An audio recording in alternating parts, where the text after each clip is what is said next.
Invite him to address the Assembly.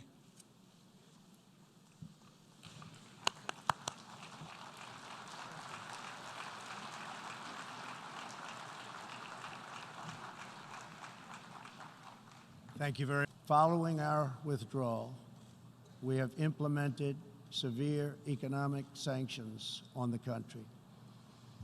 Hoping to free itself from sanctions, the regime has escalated its violent and unprovoked aggression.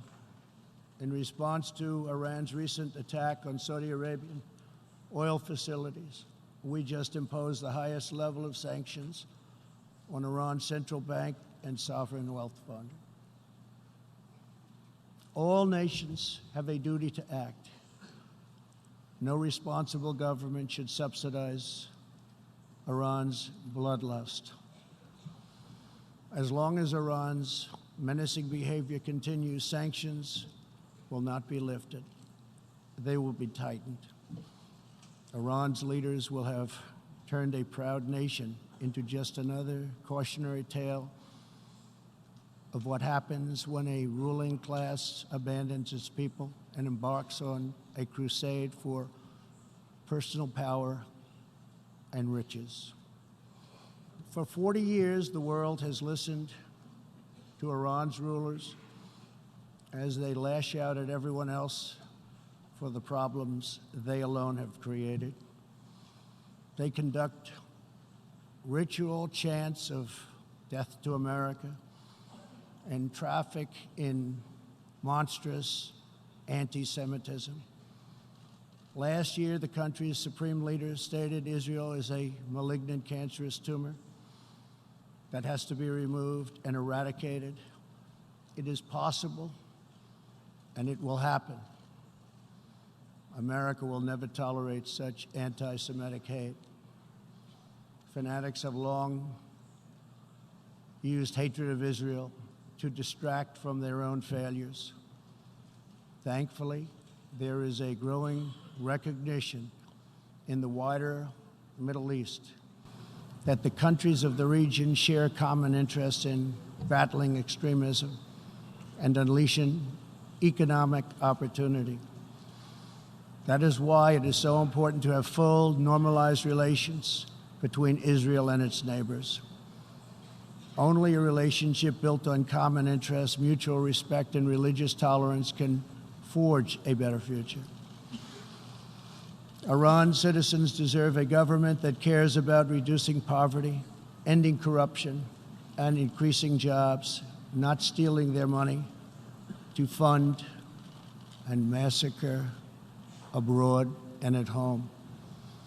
After 4 decades of failure, it is time for Iran's leaders to step forward and to stop threatening other countries and focus on building up their own country. It is time for Iran's leaders to finally put the Iranian people first. America is ready to embrace friendship with all who genuinely seek peace and respect. Many of America's closest friends today were once our greatest foes. The United States has never believed in permanent enemies. We want partners, not adversaries. America knows that while anyone can make war, only the most courageous can choose peace. And the migrants themselves are exploited, assaulted, and abused by vicious coyotes. Nearly 1/3 of women who make the journey north to our border are sexually assaulted along the way. Yet here in the United States and around the world, there is a growing cottage industry of radical activists and non-governmental organizations that promote human smuggling. These groups encourage illegal migration and demand erasure of national borders. Today, I have a message for those open border activists who cloak themselves in the rhetoric of social justice. Your policies are not just. Your policies are cruel and evil. You are empowering criminal organizations that prey on innocent men, women, and children. You put your own false sense of virtue before the lives, well-being, and countless innocent people. When you undermine border security, you are undermining human rights and human dignity. Many of the countries here today are coping with the challenges of uncontrolled migration.